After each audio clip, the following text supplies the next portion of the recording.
Alright, so welcome back to the shop. The last couple projects I've done have been larger. I did a scale and I did a trap thrower, a skeet clay pigeon thrower. And they had a lot of different little bits and pieces. It was sort of challenging in the sense that, you know, there's just a lot of little pieces to keep track of. And this has sort of got some similar issues in the sense that it got a lot of... This wrench, it's called the Robert wrench. It's got a lot of little pins and springs, and it's actually pretty complex in terms of the number of moving parts. If you look at a regular, you know, crescent wrench, there's not a lot going on here, comparatively speaking. So, I've never cleaned one of these up. My older brother Nick was nice enough to pick up a couple of these for me. I think it says $9, but you know, he's pretty good at bickering, whatever. Anyway, bargaining with people, so I'm pretty sure he packaged these together and got a deal on them. But I think this is a pretty unique wrench, and I think the utility of it, you know, it's, hopefully you can see, let me zoom in a little bit better. So, you could just, it's sort of a two-handed operation as far as I can tell, and I don't believe that it would actually unload. If you wanted to tighten one way versus loosen, you'd have to flip it over. So you can imagine there'd be some advantages, some disadvantages to that, as opposed to, you know, your typical one-handed operation. So anyway, but it's a neat looking wrench, and I think I want to really go and get everything cleaned up. I'm confident that the Media Blaster could get a lot of the bits and pieces in there, but I think I'm gonna tempt fate here and try to remove these little cotter pins, disassemble the whole thing, clean it up, and see if I can't make it look pretty nice. So let me get started with that.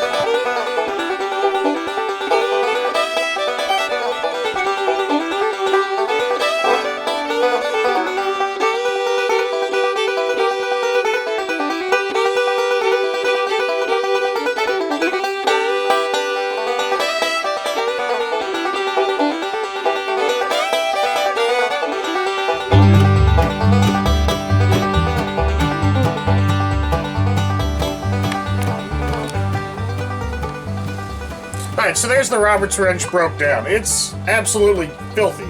Just filthy. I think that it's been in some greasy, grimy toolbox forever.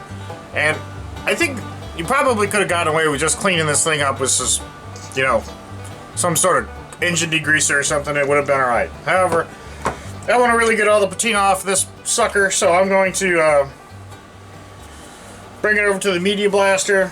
Give it a quick dusting with that, wire wheel, fiber wheel, and then we'll bring it back. And the one thing I'll have to do here, you can watch, is there's these tiny little cotter keys, and most of them just came out as in individual pieces. They just disintegrated immediately. We'll have to figure out some way to replicate or to improvise or whatever to deal with those little pins. But anyway.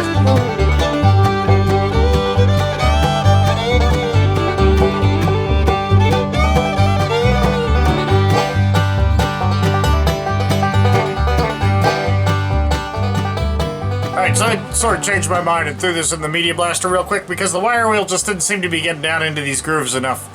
And anyway, you guys have seen the Media Blaster before. So anyway, that went very quickly. It was a little bit of wire wheel and then the Media Blaster, then back to the wire wheel, fiber wheel, sander.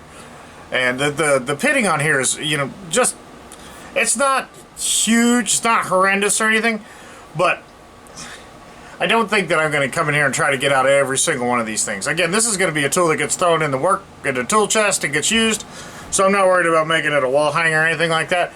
And for me to come in and try to even grind out the old, where they, from the factory where they ground this down, they did a nice job. However, you know, in the interest of time, they used a very aggressive belt.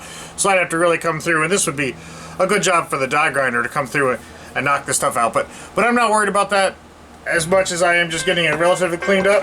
And anyway, let me go ahead and finish the rest of these.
Alright, so there's my Roberts wrench. I've got it all cleaned up and reloaded. That was a real chore to get that spring loaded back in there.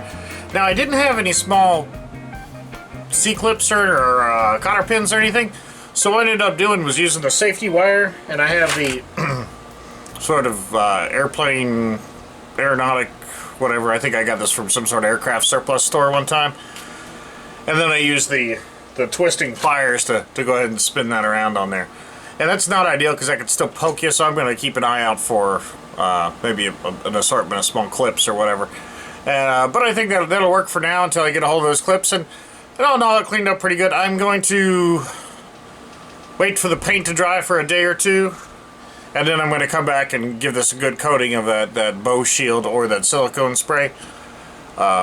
I haven't decided on which one yet. I have a test going out there outside right now, waiting for the weather to sort of beat on it a little bit more, and I'll have an idea which one's better. But anyway, that's the end of the Roberts wrench. So thanks for watching, thanks for subscribing, and have a good night.